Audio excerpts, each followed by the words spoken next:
Coming up on today's DragonFire, we'll be looking at the behind the scenes and the inspiration for the 30-day book challenge hosted by our lovely librarians, Mr. Slay and Mrs. Caputh.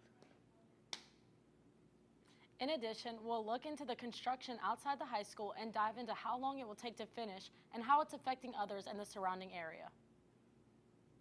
Shifting gears, we'll be looking at Collierville High School's amazing girls soccer team, who was ranked 6th in the nation. Thank you for joining us. I'm Allie Lyon. And I'm Addison Young. Today is September 29th. And DragonFire starts right now.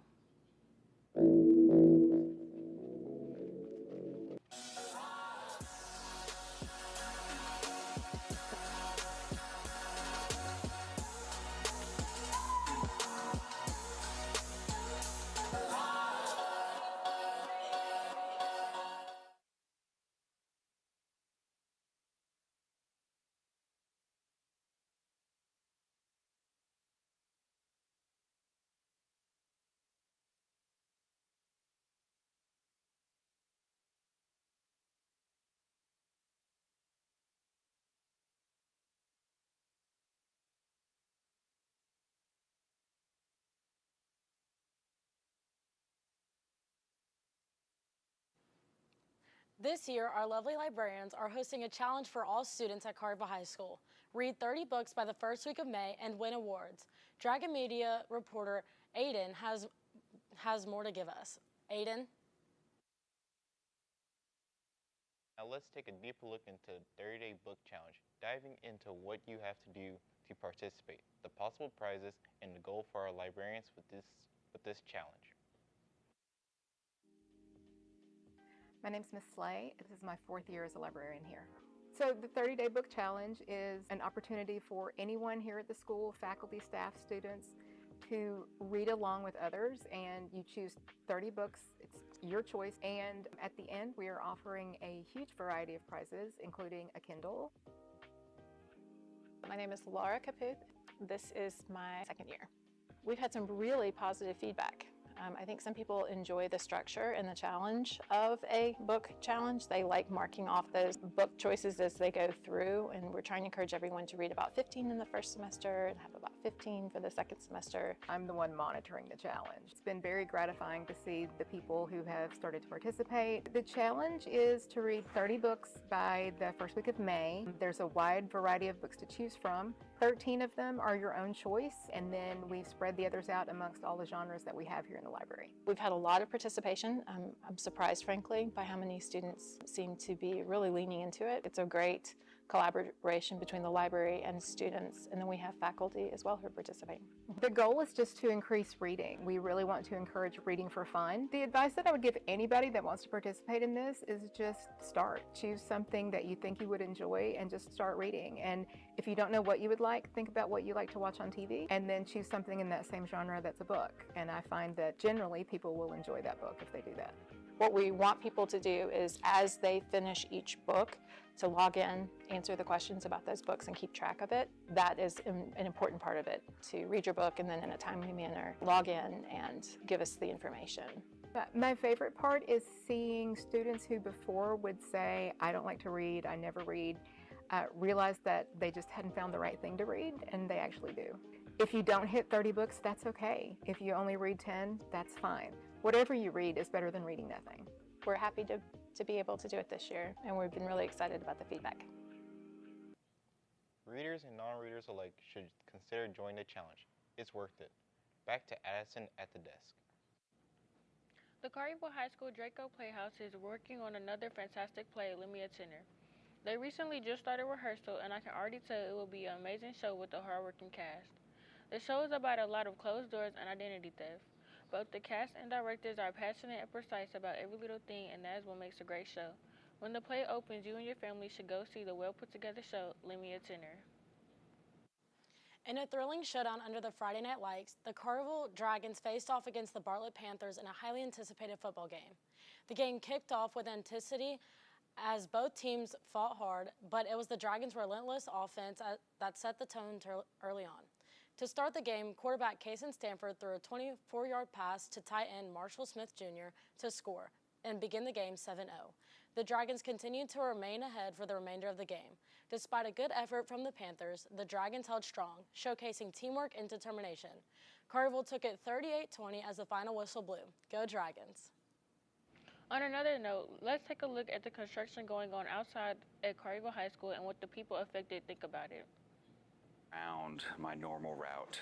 Teachers and students at Collierville High School had multiple complaints and concerns with the closure of East Shelby Drive. It just takes longer, honestly. I think it's made the traffic longer. The project was started back in May of 2025 and was set to reopen the old part of the road in early August, but heavy rainfall in mid-June pushed it back. When I do leave, everyone's also taken by Helia, so it is harder for me to get to my house. We interviewed Jay Reese, who is mainly over traffic flow for arrivals and dismissals at Collierville High School. We worked a lot with the town of Collierville. The opening of Sycamore Road helped a lot with the flow.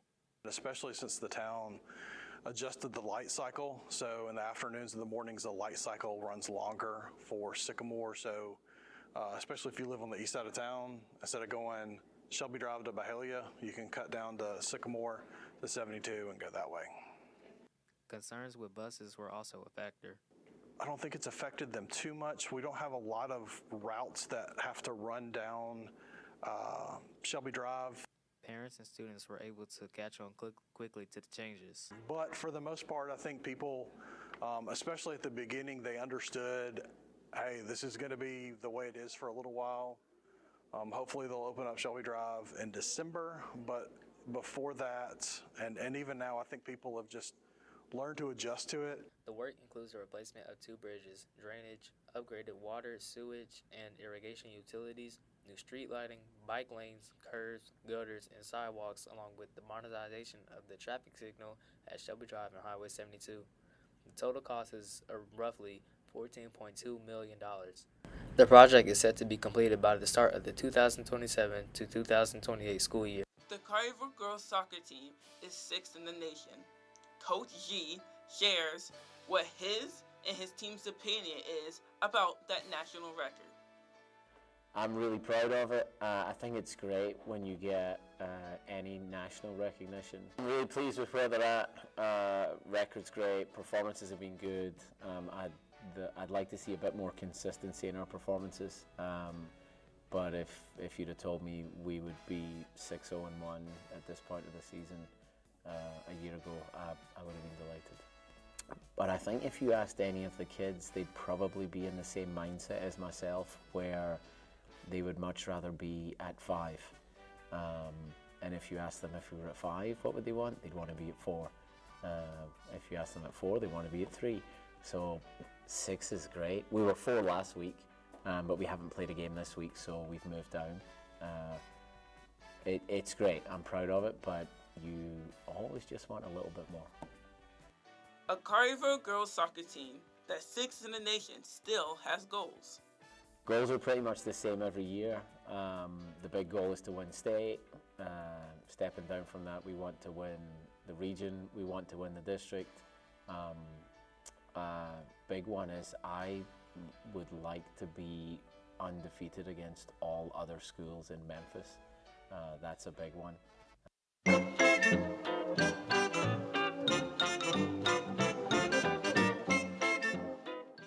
What year was Collierville founded? 1905. What's the most famous landmark in our city?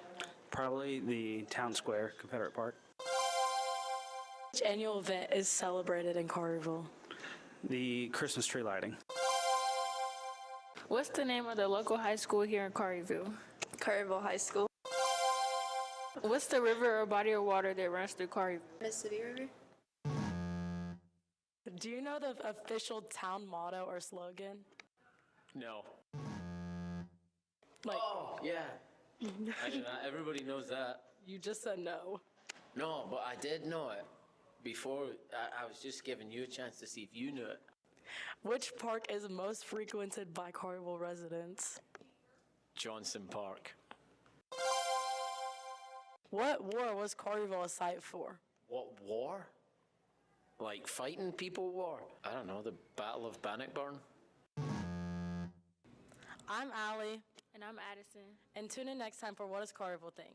Bye. Bye, Dragons. Thanks for joining us on today's DragonFire. I'm Addison Young. And I'm Allie Lyon. Be sure to find us on social media and YouTube to see all our content. Have a great day, Dragons.